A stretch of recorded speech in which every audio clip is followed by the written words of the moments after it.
भारत देश में करीब 60% ओबीसी वर्ग है और अभी भी उनकी मांगों पर केंद्र सरकार एवं स्थानिक राज्य सरकार ने कोई निर्णय नहीं लिया है।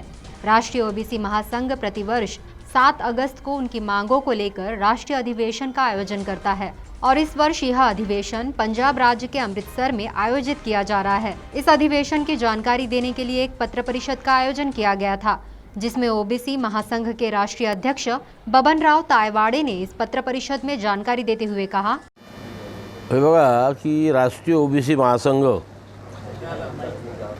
2016 पासून या देशामध्ये असलेल्या 60% ओबीसीला संविधानाच्या कलम 340 प्रमाणे केंद्र आणि राज्य सरकारनी ज्या ज्या सोयी आणि सवलती द्यायला पाहिजे त्या सवलती 70 वर्षापासून मिळत नव्हत्या आणि म्हणून त्या सवलती केंद्र आणि राज्य सरकारनी या देशातील 60% ओबीसी समाजाला द्याव्या म्हणून देशाच्या विविध राज्यामध्ये दरवर्षी 7 ऑगस्टला राष्ट्रीय अधिवेशनाचं आयोजन करून आमच्या मागण्यांकडे केंद्र सरकारचं आणि त्या राज्य सरकारचं लक्ष वेधित असते।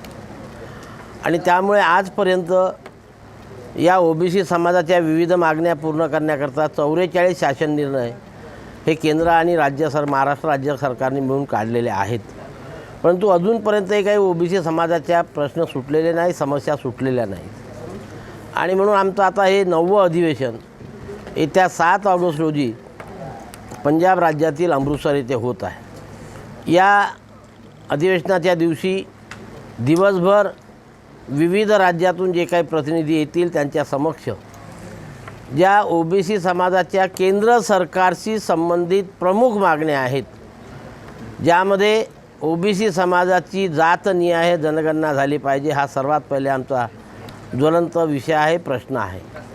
दुसरं असं आपल्या सर्वांना माहीत आहे की संपूर्ण देशामध्ये स्थानिक स्वराज्य संस्थेमध्ये 1994 पासून या ओबीसी समाजाला जे 27% आरक्षण मिळत होतं ते माननीय सर्वोच्च न्यायालयाच्या निर्णयानुसार कमी करण्यात आलेलं आहे।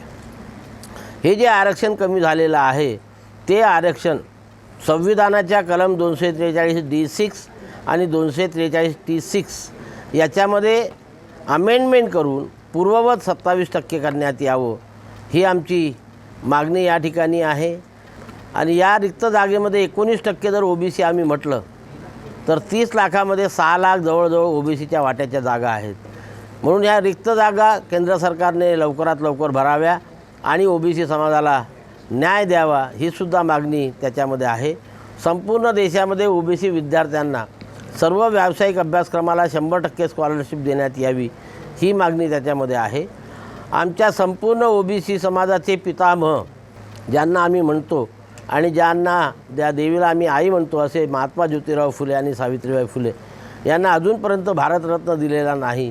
तो भारतरत्न पुरस्कार महात्मा ज्योतिराव फुले आणि सावित्रीबाई फुले यांना देण्यात यावे, त्यांच्यावरचं लिटरेचर 10 रुपयामध्ये देण्यात यावा। आणि अशा प्रकारच्या एकूण 42 मागण्यांवरती 7 ऑगस्ट 2024ला अमृतसर येथे मंथन होईल आणि मग ते सर्व ठराव त्या ठिकाणी पारित करून आम्ही त्याच्या प्रति केंद्र सरकारला पाठवू, राज्य सरकारला पाठवू आणि सतत त्याचा पाठपुरावा करून या ओबीसी समाजाच्या सर्व संविधानिक मागण्या लवकरात लवकर पूर्ण करण्याकरता केंद्र सरकारला बाध्य करू।